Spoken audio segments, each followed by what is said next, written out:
I will guide you into truth. BD number 8872. October 23, 1964, Truth cannot long keep as pure as it is when it comes forth from me, therefore I already told you during my lifetime, I will guide you into truth, because I knew that my word, which I brought to you myself, would not remain pure either. And this will always be the case as soon as it is studied by human inadequacy, as soon as the pure word enters the region of imperfect human beings who look at it from an entirely intellectual point of view. Hence I kept sending my pure word from above to earth, but it has always been spoilt again. You humans have no guarantee that the Book of Books is protected from change, because I do not interfere with people's free will and can only ever safeguard a presenter of my word if he commends himself to me and asks me to protect him from error. However, you humans are not at risk from misguided thoughts if you spiritually and in truth ask me to enlighten your spirit, then you will also know where error has crept in.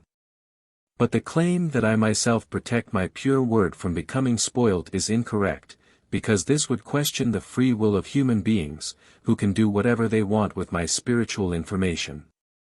And thus you also need to consider with regards to the Book of Books that changes were made in the course of time which I could not prevent. Precisely because of human free will. Consequently, the necessity for a new revelation constantly arose again which had to clarify the existing misconception. Hence you humans only have to want the truth, but you should not feel certain to have the truth because you can obtain it from the Book of Books. Otherwise I would not have needed to tell you so clearly and precisely that I will guide you into truth. Furthermore, you also have to take into account that the working of my spirit is always of a spiritual nature. That I am concerned with the salvation of the soul which I want to win for myself through my word. That every word from me merely intends to achieve your spiritual perfection. And these spiritual instructions have often been combined with human supplements which later proved themselves to be wrong and gave rise to doubt. Just as my divine words of love were frequently combined with human additions, but people hold on to these and refuse to let go of this human product.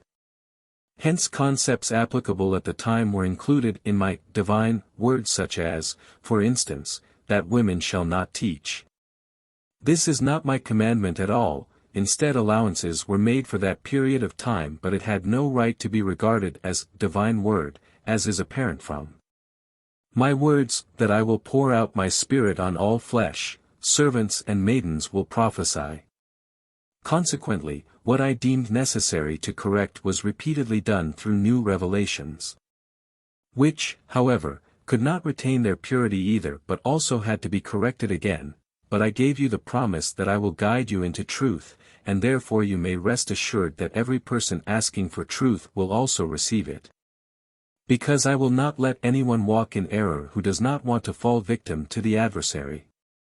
Who desires the pure truth with all his heart. But this is only possible by means of a new revelation. In view of their freedom of will I cannot prevent people from distorting my initially transmitted word, and that this has happened is due to people's low spiritual level which does not offer the adversary any resistance. But I will always make sure that the light of truth will nevertheless shine for you who desire it. Amen.